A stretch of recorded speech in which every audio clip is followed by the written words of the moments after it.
Olá, meninos e meninas da segunda série do Colégio Platão, tudo bem com vocês? Eu espero que sim. Na aula de hoje nós trabalharemos o nosso módulo 27, que é bastante curtinho, mas traz bastante conteúdo sobre texto dissertativo e argumentativo. Vocês vão encontrar as informações das quais eu vou falar a partir de agora na página 4 da nossa apostila 5.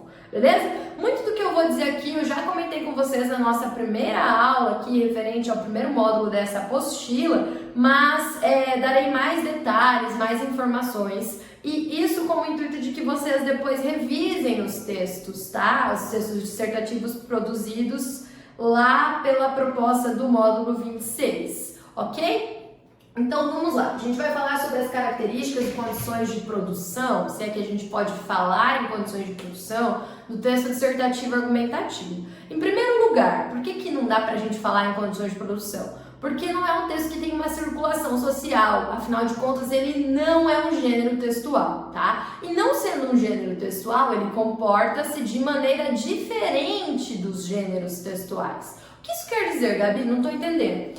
É o seguinte, os gêneros textuais, eles circulam por aí, na nossa vida, no nosso dia a dia. Eles cumprem diferentes funções. Então, por exemplo, quero mandar uma mensagenzinha rápida para minha mãe, pedindo para que ela compre algo no mercado, algo que eu estou com vontade de comer, tá? Mando essa mensagem faz parte do meu dia a dia e cumpre uma função comunicativa na minha vida, certo? O texto dissertativo argumentativo não se comporta como uma mensagem, não se comporta como uma carta de solicitação, não se comporta como um relato, ele não se comporta como um artigo de opinião, tá? Ele serve a situações avaliativas. Por quê, gente? Porque é um texto bastante complexo. Vocês viram lá pelos textos que foram nota 1000 no Enem, que eu trouxe no nosso primeiro módulo dessa apostila, no módulo 25, que é um texto que tem uma riqueza de informações e de conhecimentos e que vai apresentar uma tese de uma maneira muito aprofundada, de uma maneira, é claro, muito formal, né? Porque se trata de uma situação de avaliação.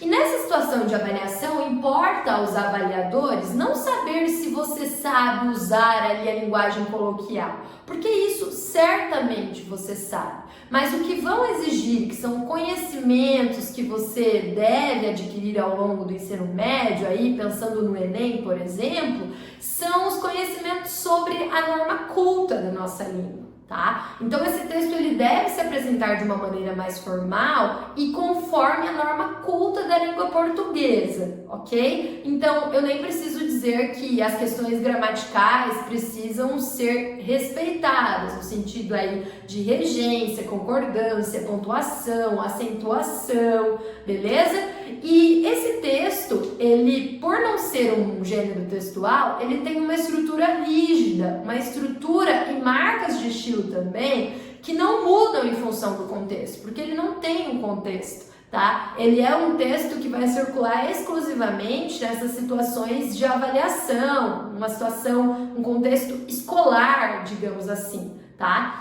Em que se busca, além, é claro, de verificar o seu domínio da norma culta da língua portuguesa, também observar a sua capacidade de se posicionar frente às diferentes questões. Por quê? Porque é um texto argumentativo, tá? Então esse texto vai buscar a sua capacidade de opinar e, mais do que isso, de sustentar a sua opinião. E mais do que isso, de tentar resolver esses problemas que fazem parte da nossa vida. Como assim, Gabi?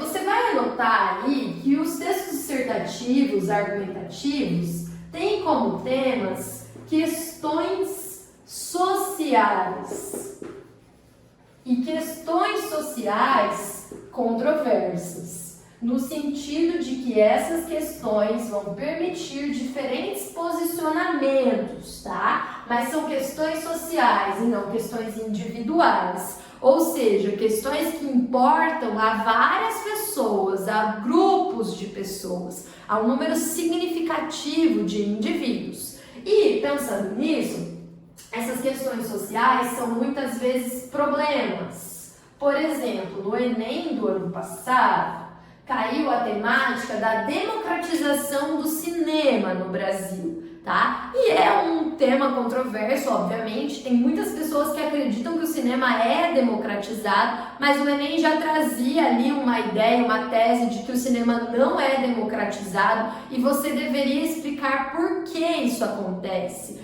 E claro, quando a gente trata desse problema social, a gente precisa encontrar saídas, né? Possíveis encaminhamentos. E esse texto dissertativo argumentativo vai buscar de você essa clareza desses problemas sociais, de ter uma opinião, defender essa opinião e pensar ainda em encaminhamentos para esse problema, possíveis formas de resolver esse problema, tá? Por isso eu vou apagar aqui para passar para vocês com bastantes detalhes a estrutura do texto dissertativo argumentativo, certo? Então, esse texto, ele se faz estruturalmente de 3 momentos, digamos assim, tá? A gente tem uma introdução, a gente tem um desenvolvimento e uma conclusão, tá? Como todo texto, o chamado, começo, meio e fim, tá? O que eu faço em cada momento, Gabi? A introdução, ela serve para, como o próprio nome diz, introduzir o tema. Então você vai trazer o tema para quem está lendo. Como é que você vai trazer esse tema? Você vai falar um pouco sobre esse tema a partir de alguma entrada. Então eu posso trazer ali uma contextualização mais histórica, eu posso trazer uma contextualização literária, eu posso começar aí citando talvez alguma série, algum filme, mas você precisa trazer o tema. Nos textos que nós lemos lá no primeiro módulo da apostila, a gente tinha no primeiro texto uma citação do livro Memórias Póstumas de Brás Cubas e no segundo, o mito de Sísifo. Então a gente começa trazendo algo da mitologia, algum episódio de alguma série. Nós podemos ainda trazer algum fato histórico, como eu disse para vocês. Podemos trazer algum fato que recentemente tenha virado notícia no nosso país, no nosso estado, na nossa cidade talvez. Mas você começa com isso para poder contextualizar, ou seja, dar contexto, dizer de que ponto você parte, de onde você está falando, tá? Então é a primeira coisa, que aí na apostila já está escrito para vocês, mas que eu faço questão de trazer aqui novamente para explicar com mais detalhes, tá? Além da introdução, ó, noção de espaço, nota 1000. Eu acho que eu vou apagar e vou fazer mais bonitinho, porque tá feio demais, gente. Vou colocar aqui, tá? Introdução. E aí a introdução, ela vai trazer então, em primeiro lugar, uma contextualização, tá? Depois dessa contextualização, nós temos a apresentação da tese. A tese é o seu ponto de vista. Então você contextualiza e se posiciona. Então é como quando você diz: o cinema não é democratizado no Brasil. O cinema não é de acesso a todas as pessoas no Brasil. Beleza? Isso é uma tese, isso é uma opinião, uma perspectiva, um ponto de vista. Isso deve ser trazido no primeiro parágrafo do seu texto dissertativo argumentativo. Mas vejam a maneira como eu disse. Eu não escrevi, não falei, por exemplo, em minha opinião, o cinema não é democratizado no Brasil. Para mim, o cinema não é democratizado no Brasil. Ou ainda, creio que o cinema não é democratizado no Brasil, tá? Não tem acesso democratizado, melhor dizendo.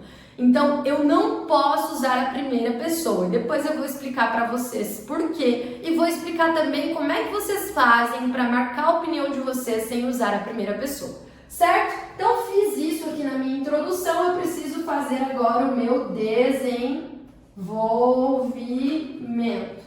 Esse desenvolvimento, ele vai trazer 2 argumentos, tá?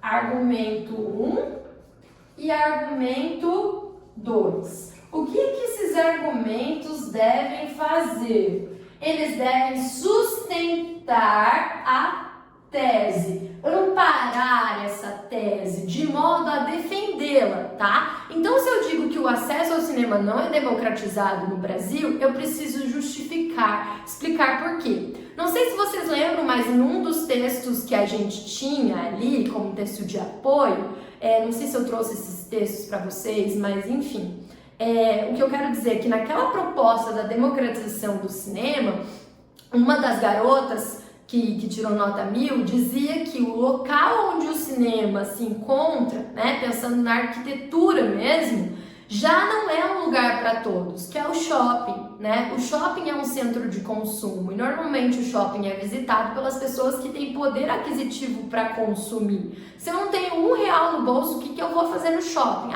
Vou só olhar, mas eu vou ficar com vontade, por exemplo, de tomar um sorvete, de comer uma coxinha, de comer um lanche, de comprar uma roupa, de comprar um calçado, enfim, de ficar na cadeira de massagem do shopping. E aí, se eu não tenho R$1, possivelmente eu vou evitar esses lugares, certo? Então, o cinema estando localizado num local como esse e sendo pago, por mais que a gente pague meia, que haja essas opções, ele já dificulta o acesso a todas as pessoas. Então, isso é um argumento. Ela foi buscar na realidade, um fato da realidade, para comprovar aquilo que ela disse, aquilo que ela trouxe como tese. Conseguem entender?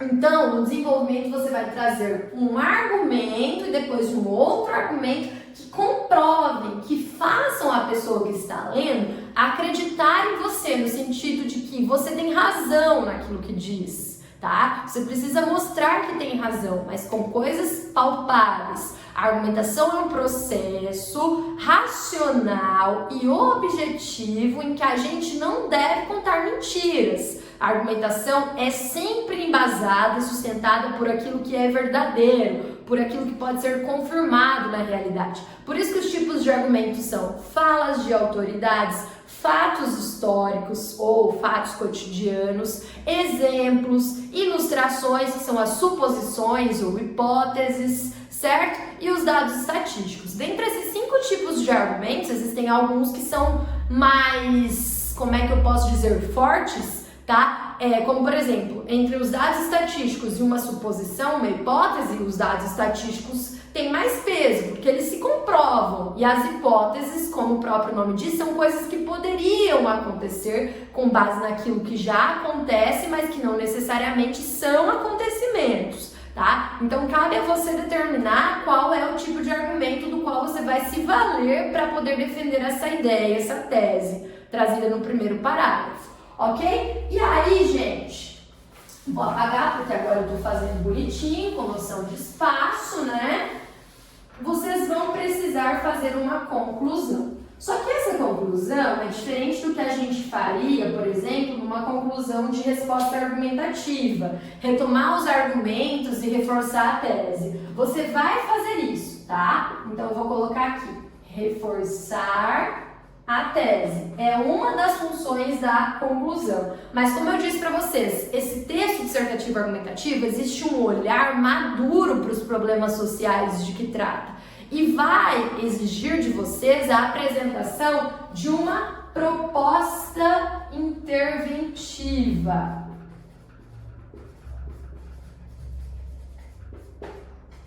Tá? O que é essa proposta interventiva, gente? É o momento de dar um encaminhamento para o problema. Como é que a gente poderia resolver isso? E existem os agentes.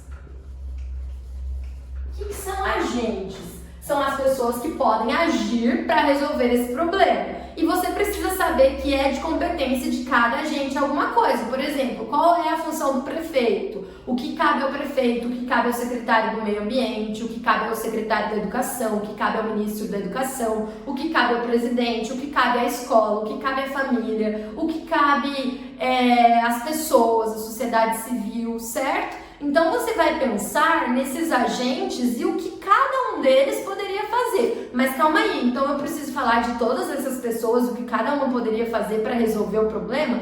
Não. Dependendo do problema, tem agentes que são essenciais e que vão de fato organizar tudo isso. Mas tem pessoas que não precisa, a gente não precisa citar porque elas não vão resolver, elas não têm a a competência, quando eu falo competência, não é no sentido de capacidade, mas não é ali da alçada dessas pessoas, não é a obrigação dessas pessoas, falando mais grosseiramente, mas também mais claramente, resolver sobre isso, tá? Falar sobre isso. Então, tem coisas que não são de competência da escola, e aí você não vai trazer o que a escola precisa fazer, porque não é algo que a escola deve resolver. E aí você precisa, então, além de determinar quem são os agentes responsáveis, dizer o que eles poderiam fazer para que isso se resolva, para que isso se apresente de uma maneira melhor, né? Então, como é que a gente poderia democratizar o acesso ao cinema no nosso país? O que os prefeitos poderiam fazer, o que os donos de shoppings poderiam fazer, o que a escola poderia fazer, já que a escola tem compromisso com a formação cidadã, né? Então, que ações a escola poderia promover é nesse sentido. Beleza? Então vocês vão pensar a respeito disso, dessa estrutura, para reverem lá o texto de vocês que eu solicitei no módulo anterior. Vocês trouxeram todos esses momentos, todos esses movimentos na redação, tá? Vou falar agora sobre o estilo, sobre a linguagem.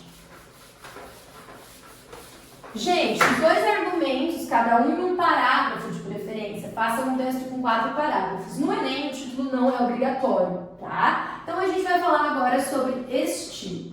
Já que eu não posso usar a primeira pessoa, por quê? Porque é um contexto mais formal. A primeira pessoa significa menos formalidade. Quando eu falo eu, ou quando eu falo nós, eu estou incluído, eu me sinto mais próximo. E quando eu me sinto mais próximo, a formalidade é menor. Quando eu uso a terceira pessoa, essa formalidade tende a aumentar. Então, eu falo, por exemplo, dos alunos da escola como se eu não fizesse parte desse grupo. Os alunos do colégio Platão, por exemplo. Então, isso dá um tom de mais formalidade, de mais afastamento, como se aquilo fosse algo mais objetivo, mais técnico, mais científico. Conseguem entender?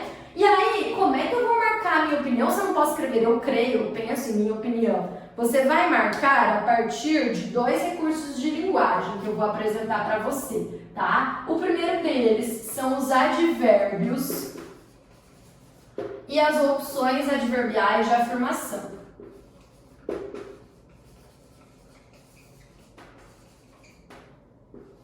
Tá? São aquelas palavrinhas que vão indicar, vão expressar certeza de algo e vão indicar um comprometimento muito grande, né, seu, da sua parte com aquilo que você fala. Então, com certeza, o acesso ao cinema não é democratizado no Brasil.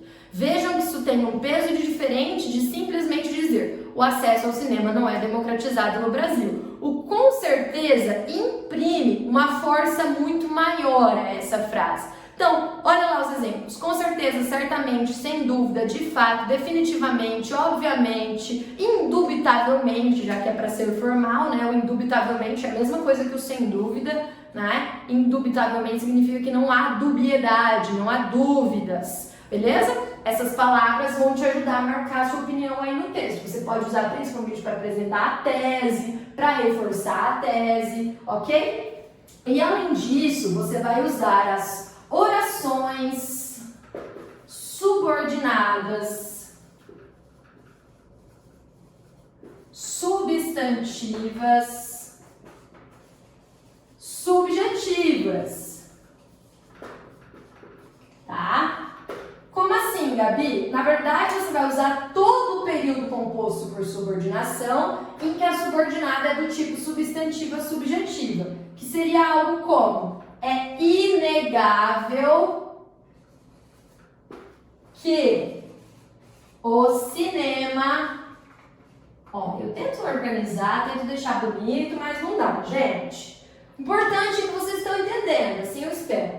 Então, é inegável que o cinema não é democratizado no Brasil, beleza? Esse é um exemplo de oração subordinada substantiva subjetiva.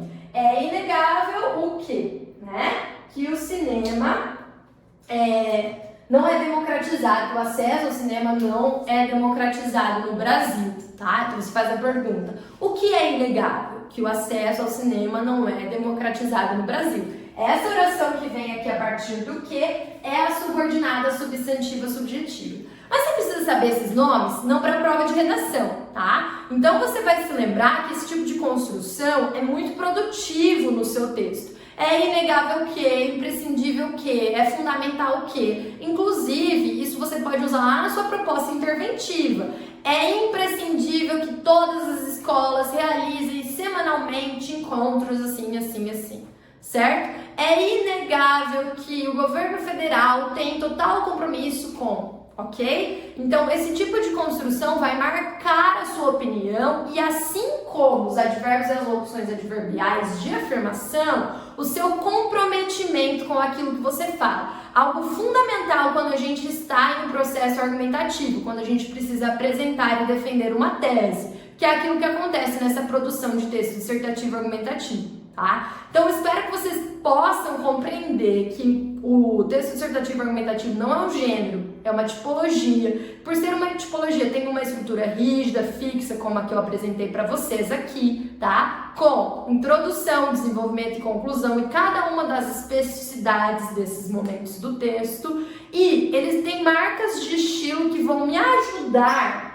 a marcar a minha opinião sem usar a primeira pessoa. Então, eu não posso usar nem a primeira pessoa do plural, fiquem atentos a isso. Não posso dizer no nosso país, ok? Então, eu vou dizer no Brasil, beleza? Ao invés do nosso país. É normal da nossa cultura, então você vai dizer é comum à cultura brasileira. É como se você não fizesse parte dessa realidade. A terceira pessoa vai te excluir. Você vai sair e vai observar de fora, de maneira objetiva, como requer todo o processo argumentativo. Mas aqui isso vai se mostrar muito pela linguagem, tá certo? Por isso que essa linguagem mais objetiva exige que a gente não se utilize da primeira pessoa, nem a primeira pessoa do singular, tampouco da primeira pessoa do plural, ok? Espero que vocês tenham compreendido como se organiza um texto dissertativo argumentativo, quais são as partes que o integram e quais são as marcas de estilo dessa tipologia, tá? Essenciais para que eu atenda a sua finalidade de apresentar, de defender uma tese, de comprovar essa minha habilidade de me posicionar a respeito de algo